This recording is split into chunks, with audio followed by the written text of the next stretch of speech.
Captain America, the first Avenger, is the first Captain America film. It's got the first in the title, so why did I need to say that?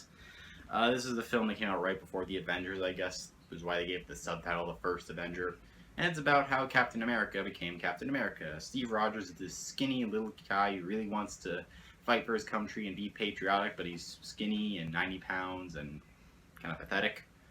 But he's seen potential by this scientist who deferred from Germany during World War II. And so he gives Steve Rogers this serum, and he becomes this really buff, muscular guy who becomes Captain America. That's what happens, and we have our movie, which is enjoyable. The first time I saw this movie was on a plane about a year ago, and I really liked it. I thought it was great, and I really loved it. And I rewatched it. I think it's a good film, but I don't think it's as good as I thought it was before. It's not a bad film at all. It's a really good film, still. But it's got a few issues. For one, I love Steve Rogers' character. You can tell this guy, he's patriotic. He just wants to serve. He wants to be a good guy. But, you know, he really just can't until he gets the Captain America serum. I like that. I love his character. And also supporting is Peggy Carter, who I've not talked about on my review show or anything, but I've been watching the Agent Carter TV show and a bunch of other Marvel movies that she's in. I love Peggy Carter's character. I love how she is like this example of a character who, she's a female, but she's strong, will of her own, and, you know, it's interesting because she lives in a society where it's like, a woman in the army, what? Like, that's the introduction to her character. Some guy's like, really? Woman? Army? And then she just punches the guy. Funny scene. Great scene. Yeah, I might talk about the Agent Carter TV show once. I don't know. But it's a good show.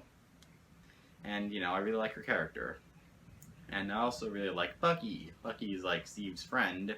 And he's a guy in the army. And there's a few more things that happen to him later on, but I can't quite talk about them because they're spoilers, but probably already know.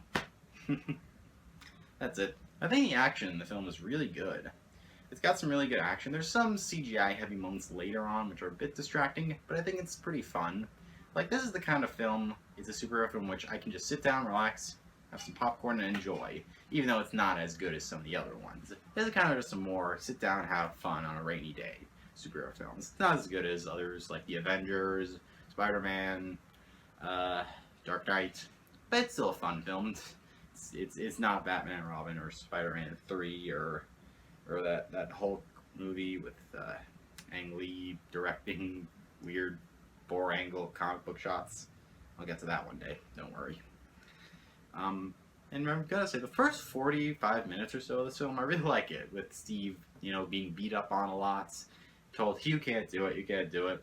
That's a really cool filmmaking. And, you know, some would argue that the film kind of drops off in quality once he becomes Captain America and starts fighting. But I don't know, I really like it. And I do like the World War II world it kind of creates, because it takes place during World War II. That's when Captain America was first a thing.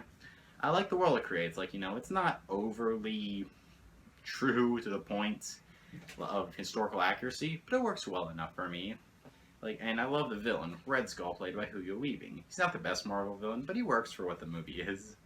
And I don't know, he's really cool. I love the design of him. I really like Hugo Weaving as an actor. I think he does a great job. And I'd love to see if he ever comes back in the Marvel Universe. He kind of did in Winter Soldier. Not really. No, he didn't. What am I thinking? An idiot. The point is, I think Captain America the First Avenger is a fine superhero film. It's not perfect. Not all the effects are good enough, and it's not as good as Winter Soldier. It is a very patriotic film. It's definitely good for a 4th of July, even though Winter Soldier would be probably better for that. I don't know, I don't think it's bad. Like, some people really hate this movie, which I don't understand at all. It's a perfectly fine superhero film with some problems, but, you know, it's still a film I'd watch again. I've seen it twice already. I can see it a 3rd time. Yeah, enjoyable. Thank you. So I'm going to give Captain America the First Avenger an 86%. Great film. Not the best, but I like it. Thank you all for watching. See you all next time. Yo, some slices.